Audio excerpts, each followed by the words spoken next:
Well, thanks very much. You may well have other questions. I'd invite you, if you have questions that you've written on your cards, if you could hold them up, someone will come around and collect them, and then we'll put them. Surely there are other questions that people have. Let me ask, the international community has made many commitments, including the Millennium Development Goals, to reduce global poverty. How have these commitments made a difference in the lives of the impoverished? And what does the human rights lens add to that debate and to that work? Well, Millennium Development Goals were targets that the international community set in 2000 to be achieved by 2015, by which, for instance, they committed themselves to halving poverty, to cutting down maternal mortality by 75%, and so on. It has allowed the international community to focus on those goals and to discuss and debate it. It has required governments to report against it. But the reality is that most of those goals will not be achieved by 2015. For instance, if you take maternal mortality, the figures for maternal death globally have not shifted since 1992. I think it's only 2% less than it was in 1992. So nowhere near the 75% that has been committed. And that is largely because while on the one hand, money is being poured into this, governments are being empowered, people are not being empowered. People are not participating very often in the decisions that are being made. There is no recognition, for instance, in the Millennium Development Goals about discrimination. Governments are asked to report national figures. So yes, the figures have gone down on maternal mortality. The figures for education of girls have gone up. But if you ask which girls, which women, if you ask rural women, are they enjoying in China what is their rate of maternal death as opposed to urban women, you will find a very different picture. If you ask women of color in the United States as opposed to white women, you will see a difference in statistics there. So the Millennium Development Goals are not addressing the hard questions that human rights usually put to this debate. And what Amnesty International would like to do next year, there will be a big conference in the United Nations 2010, reviewing where the goals are going. Amnesty would like at that summit to have governments recognize the Millennium Development Goals not simply as economic targets or social indicators, but as rights that have to be achieved so that there is a recognition of the right to participate. People must participate in the strategies for improving their own status, and there must be a recognition of who is being left behind and how do you bring them on board, and a recognition very strongly of the particular problems that women face in achieving these rights, very often gender violence. So we would like to weave human rights into the Millennium Development Goals because we believe that's the way to achieve better outcomes. Mm-hmm. Let me ask one question myself.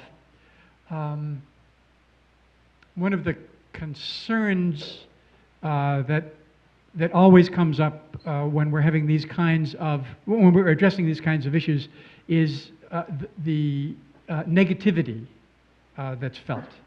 And certainly Amnesty has had a great deal of collaboration and work with people throughout the world in addressing these issues.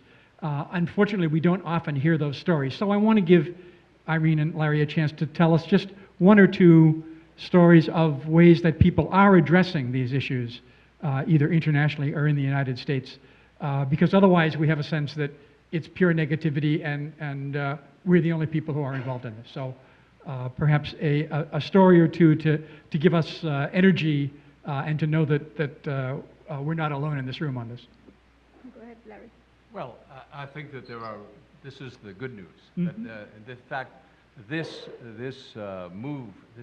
understanding that Amnesty International has developed of the way that individual freedom and dignity are threatened by poverty and by the deprivation of these rights is not something that came out of nowhere. It came out of the struggle of people all over the world. And as Amnesty began to have a dialogue with people that were engaged in these kinds of struggles, that's how it began to understand that indeed the vision of the Universal Declaration that all these rights are inseparable was true. For me, my own experience, apart from my own personal experience of growing up as in a poor family and feeling at a very early age that there was something wrong, something fundamentally wrong with a situation where in the richest country on earth, my mother didn't have enough money to pay for her bills, was meeting people who were involved in the struggle around the right to housing and seeing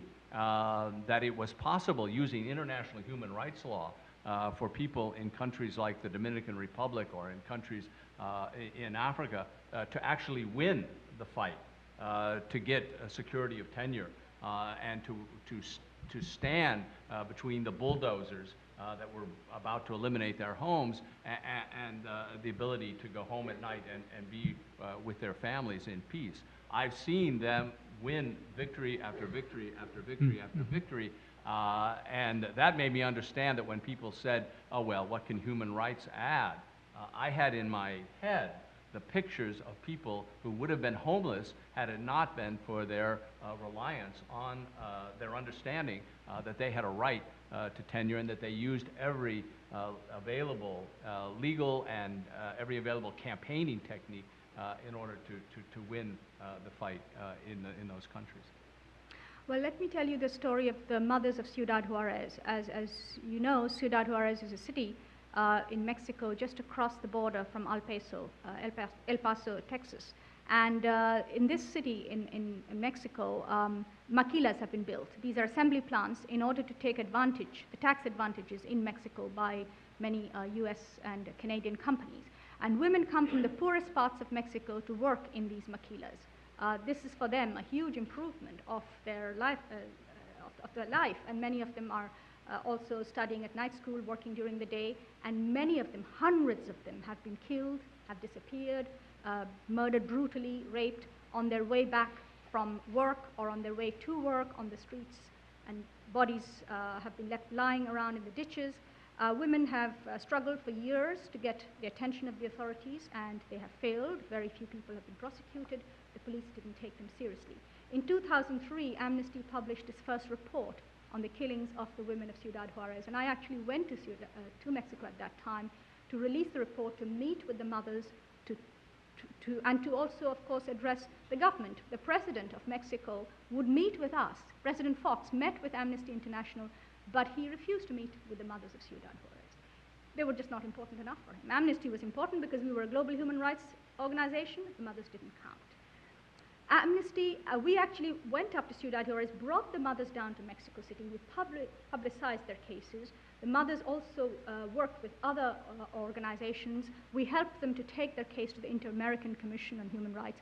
And we went back. Amnesty went back and worked with them over the years. And in 2007, when I was down there, they were the ones who took me to meet with the governor of Chihuahua State. The women had organized themselves. They were able to put their case forward. The government had introduced a special federal prosecutor, and they had got forensic experts from Argentina, and they were making some progress. Yes, there are still killings taking place, but the women were now actually in dialogue with the government and making the point that their voices count. So to me, personally, to see this empowerment of this group of very courageous women over a number of years was very uplifting. Terrific, thank you.